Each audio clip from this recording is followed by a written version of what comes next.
नमस्कार दोस्तों, welcome to कानून क्या कहता है, जहां हम कानून को समझेंगे आसान और सिंपल भाषा में।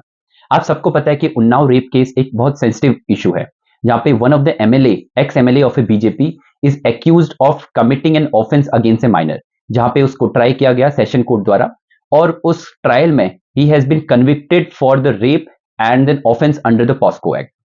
तो आज हमारे साथ है miss Aishwarya Prasad. She is an practicing advocate in the high court and the supreme court. हम उनसे समझेंगे, मैम, क्या after being convicted that person can still get a bail? देखिए, जब भी रेप या पॉक्सो जैसे केसेस की बात होती है जहाँ पर स्पेशली विक्टिम माइनर है और accused person is an political influencer, तो ऐसे केसेस काफी ज्यादा सेंसिटिव हो जाते हैं। But yes, under the law there is a provision which says even after getting conviction from the trial court or the high court or supreme court still has the power to suspend the sentence whatever has been given by the trial courts. So section 389 of CRPC and now section 430 of BNSS talks about this, which says sentence के execution को suspend कर सकते हैं और उस suspension के natural consequences के रूप में bail grant हो सकती है. So what has happened in this case? High Court has suspended the sentence since this convicted person has already completed 7 years some months. So the court said that the punishment of 7 years which is being there as per the charges वो complete हो चुकी है. So they have granted the bail to the concerned person. Ma'am, जैसे कि high court ने bell दिया, जैसे कि आपने बताया बेल नहीं, सेंटेंस को सस्पेंड किया है। मैम, मैं ये जानना चाहूंगा कि आज की डेट में इस केस का क्या स्टेटस है?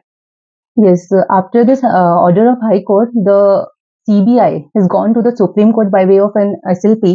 So the Supreme Court vacation bench took this matter on 29th of December 2025, जो कि सुप्रीम कोर्ट ने जो हाई कोर्ट ने बेल ऑर्डर करी उसको स्टे कर दिया. सुप्रीम कोर्ट ने साथ में ये भी बोला कि this is not a very general order जहाँ पर सस्पेंशन ऑफ सेंटेंस हम स्टे कर सकते हैं without hearing the convicted person, but this is a case where the accused person is already in jail for some other charge under section 304, which is also the accused person is already in jail because there was one charge against him under section 304, which is also a charge for a murder of the father of the victim in the same case.